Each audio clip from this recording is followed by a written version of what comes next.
ఒకసారి ఊహించుకోండి, కళ్ళు మిరుమిట్లు గొలిపేలా పూర్తిగా తెల్లగా ఉన్న ఒక రథం. మ్మ్. దానికి కట్టిన గుర్రాలు, వాటి అలంకరణలు, పగ్గాలు, ఆఖరికి పైన ఉన్న గొడుగు అన్నీ స్వచ్ఛమైన తెలుపు రంగులో మెరిసిపోతున్నాయి. అద్భుతం. దాన్ని చూసిన జనం ఆశ్చర్యంతో, గౌరవంతో దైవిక ప్రయాణం అని పిలుచుకుంటున్నారు. చూడ్డానికి అద్భుతంగా ఉంది కదూ. అవును, దాదాపు 2500 ఏళ్ల క్రితం నాటి దృశ్యమది. ఈరోజు మనం బౌద్ధ సాహిత్యం నుండి వచ్చిన ఒక ఆసక్తికరమైన కథను లోతుగా చూడబోతున్నాం. ఈ కథలో ఇద్దరు ముఖ్యమైన వ్యక్తులున్నారు. ఒకరు జానుస్వోణి అనే గొప్ప బ్రాహ్మణ పండితుడు. రెండోవారు గౌతమ బుద్ధుడు. అవును, మన ముందున్న ఆధారం జానుస్వోణి మరియు బ్రహ్మయాన మార్గం అనే రచన. మన ఈనాటి అన్వేషణేంటంటే, బయటకు కనిపించే వైభవానికి, అంతర్గత ఆధ్యాత్మిక ఉన్నతికి మధ్య ఉన్న తేడాను అర్థం చేసుకోవడం. అసలైన గొప్పతనం అంటే ఏమిటి అనే దానిపై ఒక లోతైన విశ్లేషణ. పదండి, దీని వెనక ఉన్న అసలు కథ ఏంతో చూద్దాం. తప్పకుండా. ముందుగా ఈ కథలోని ఒక ముఖ్య పాత్రైన జానుస్సోణి గురించి మాట్లాడుకుందాం. ఈయన కేవలం ఒక సాధారణ పండితుడు కాదు కదా. అస్సలు కాదు. ఆధారం ప్రకారం ఆయన ఒక మహాసాల బ్రాహ్మణుడు.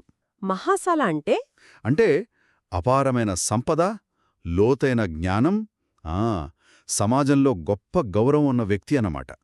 ఆనాటి సమాజంలో ఒక ప్రముఖుడు. కాని ఆయన కేవలం తన హోదాను, సంపదను చూసుకుని కూర్చునే రకం కాదనిపిస్తోంది. నిజం. ఆయనలో బలమైన సత్యాన్వేషణ ఉంది. అందుకే ఆయన తరచుగా శ్రావస్తీ నగరంలోని జేతవనానికి వెళ్లి బుద్ధుడితో సంభాషించేవాడని మనకు తెలుస్తోంది. అంటే ఆయనకు అన్నీ ఉన్నా ఇంకా ఏదో తెలుసుకోవాలనే తపనుండేదనమాట. అవును, అదే ఆయన ప్రత్యేకత. ఆయన బుద్ధుడితో ఎలాంటి విషయాల గురించి చర్చించేవాడు? చాలా లోతైన విషయాలు, సాధారణమైనవి కావు. నిర్వాణమంటే ఏమిటి, మరణ భయాన్ని ఎలా జయించాలి, నిజమైన బ్రహ్మచర్యమంటే ఏమిటి, ఇలాంటి తాత్వికమైన ప్రశ్నలు అడిగేవాడు. దీన్ని బట్టి అర్థమవుతోంది, ఆయన కేవలం పాండిత్య ప్రదర్శనకు రాలేదో, ఆయనకు నిజమైన ఆధ్యాత్మిక జిజ్ఞాస ఉంది. అవును, ఆ కాలంలో ఉన్న భిన్నమైన తాత్విక ఆలోచనలను అర్థం చేసుకున్న ప్రయత్నంలో ఉన్నాడు. సరిగ్గా ఇక్కడే ఈ నేపథ్యంతో కథ చాలా ఆసక్తికరంగా మారుతుంది. ఒకరోజు బుద్ధుని ప్రధాన శిష్యులలో ఒకరైన ఆనందుడు అనే భిక్షువు శ్రావస్తిలో భిక్షాటనకు వెళ్ళినప్పుడు ఒక అద్భుతమైన దృశ్యం చూస్తాడు. అదే జానుసోణి తెల్లని రథం. అవును, కాస్త ఆ దృశ్యాన్ని వివరిస్తారా? దాని ప్రత్యేకత ఏంటి? అది కేవలం ఒక రథం కాదు, ఒక కదిలే కళాఖండంలా ఉంది. రథం స్వచ్ఛమైన తెలుపు. ఓకే. దానికి కట్టిన గుర్రాలు కూడా తెలుపే. వాటికి వేసిన అలంకరణలు, పగ్గాలు, సారథి చేతిలో ఉన్న కొరడ, ఆఖరికి రథంపైన ఉన్న ఛత్రం అంటే గొడుగు కూడా తెల్లగా మెరుస్తోంది. అంత తెల్లమయమన్మాట. అంతేకాదు, అతనితో పాటు ఉన్న స్నేహితులు కూడా తెల్లని వస్త్రాలు, తెల్లని పాదరక్షలను ధరించి ఉన్నారు. వావ్! ఈ రోజుల్లో ఎవరైనా ఒక సెలబ్రిటీ ఖరీదైన లగ్జరీ కార్లో వస్తే జనం ఎలా ఆసక్తిగా చూస్తారో, బహుశా అప్పట్లో ఇది అంతకంటే పెద్ద విషయమేమో. ఖచ్చితంగా. ప్రజల స్పందన కూడా అలాగే ఉంది. ఆ అపురూపమైన దృశ్యాన్ని చూసి ఆశ్చర్యపోయారు. వాళ్ళు దాన్ని ఎలా చూశారు? వాళ్లు దాన్ని కేవలం ఒక ప్రయాణంగా చూడలేదు. వాళ్లు దానిని బ్రహ్మయానం అని పిలవడం మొదలుపెట్టారు. బ్రహ్మయానం అంటే దైవికమైన ప్రయాణం అని అర్థమా? అవును, దైవికమైన ప్రయాణం లేదా బ్రహ్మకు చెందిన వాహనం అని. ఇక్కడ తెలుపు రంగుకున్న ప్రాముఖ్యతను మనం గమనించాలి. ఎందుకని?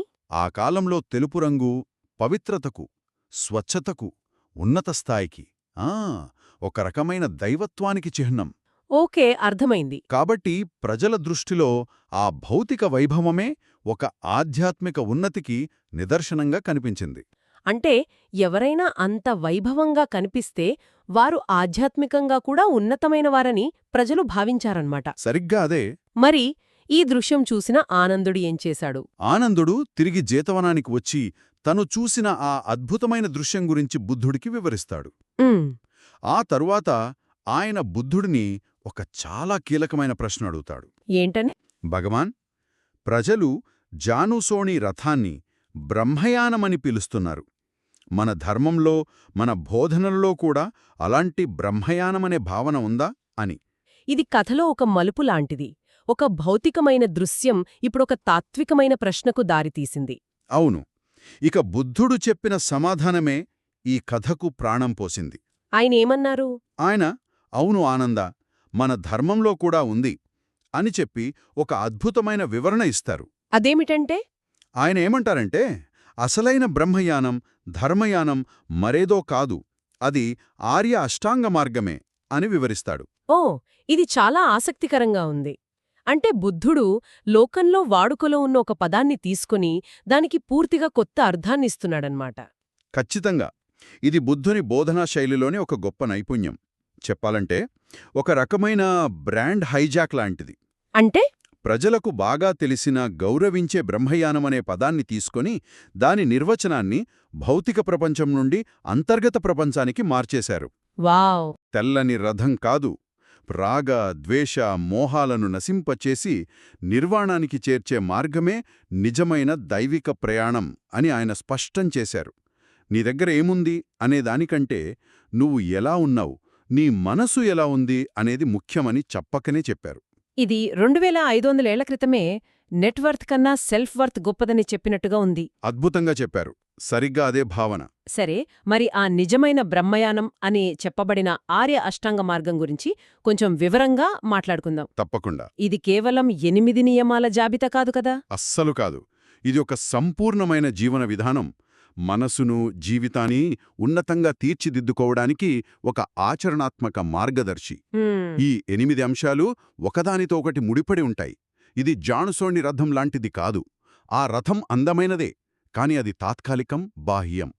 ఈ అష్టాంగ మార్గమనేది అంతర్గతమైనది, శాశ్వతమైన పరివర్తనను తెచ్చేది. అయితే ఆ 8 అంశాలను ఒక్కొక్కటిగా చూద్దాం. మొదటిది సమ్యక్ దృష్టి, అంటే సరైన అవగాహన. దీని అర్థమేంటి? కేవలం బౌద్ధ సిద్ధాంతాలను నమ్మడమేనా? కేవలం నమ్మడం కాదు. దృష్టి అంటే ఇక్కడ వరల్డ్ వ్యూ లేదా ప్రపంచాన్ని చూసే విధానం. ఓకే. సరైన దృష్టి అంటే వాస్తవాన్ని ఉన్నది ఉన్నట్లుగా చూడటం. అంటే కర్మ సిద్ధాంతాన్ని అర్థం చేసుకోవటం, ప్రతీదీ అనిత్యం, దుఃఖమయం, అనాత్మ అని గ్రహించడం. ఇది ప్రయాణానికి ఒక జీపీఎస్ లాంటిదన్నమాట. సరిగా చెప్పారు. మన గమ్యమేంటో మనమెక్కడున్నామో తెలియకపోతే ప్రయాణమెలా సాగిస్తాం? సరైన దృష్టి ఆ స్పష్టతనిస్తుంది. అర్థమైంది. ఇక రెండవది సమ్యక్ సంకల్పం, అంటే సరైన ఆలోచన లేదా ఉద్దేశం. దీని వెనుక లోతైన అర్థం ఉండి ఉంటుంది కదా? ఖచ్చితంగా. సంకల్పమంటే మన మాటలకు చేతలకు ముందు పుట్టే ఉద్దేశ్యం. ఇది మన ప్రయాణానికి ఇంధనంలాంటిది. ఇంధనంలా? అవును. సరైన సంకల్పం 3 రకాలుగా ఉంటుంది. త్యాగపూరితమైన సంకల్పం, అంటే స్వార్థాన్ని వదిలేయాలనే ఆలోచన. ద్వేషం లేని సంకల్పం, అంటే అందరి పట్ల మైత్రి, కరుణ కలిగి ఉండటం. మరియు అహింసా సంకల్పం, అంటే ఇతరులకు హాని చెయ్యకూడదనే దృఢనిశ్చయం. మనం ఏదైనా పని చేసే ముందు నేనిది ఎందుకు చేస్తున్నాను అని ప్రశ్నించుకోవడం లాంటిదా? సరిగ్గా అదే. అప్పుడు మన సంకల్పం సరైనదో కాదో తెలుస్తుంది.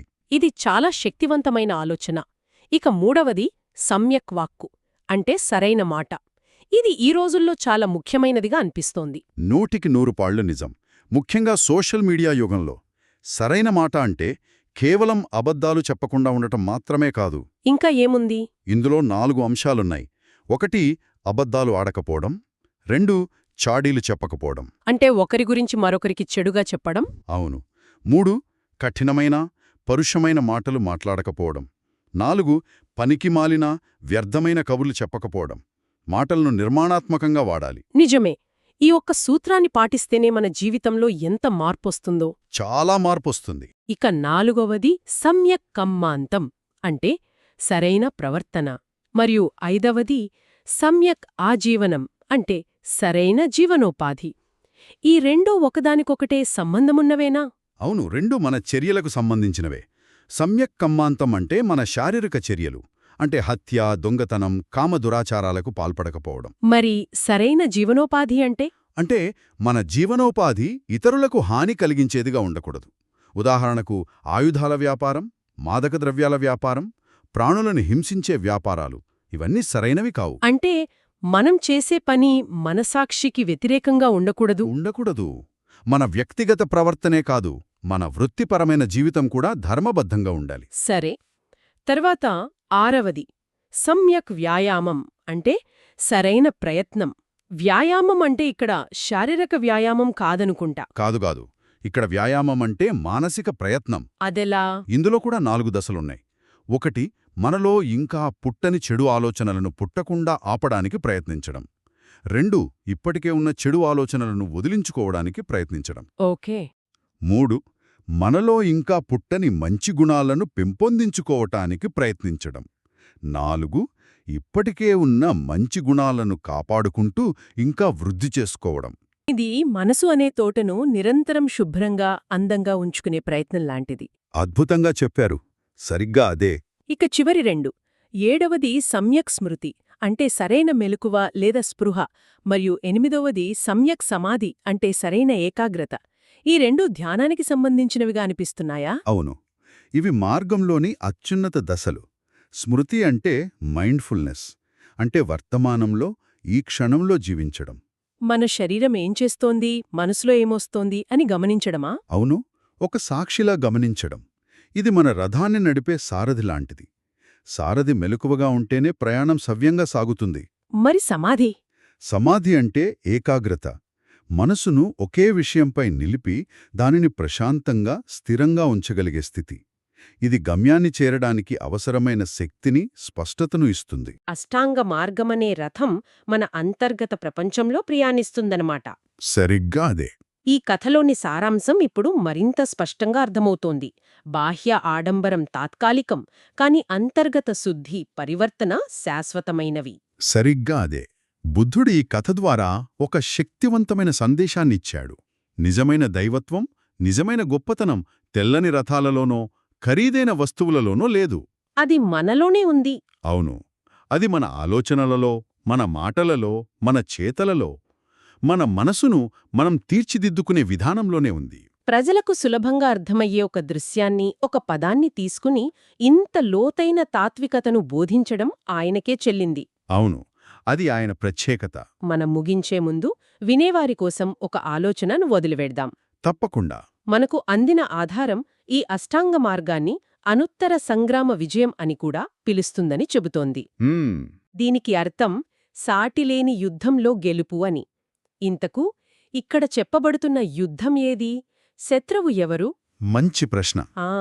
యుద్ధంలో విజయం సాధించడం అంటే అంతిమంగా దేనిని సాధించినట్టు? దీని గురించి ఆలోచించండి.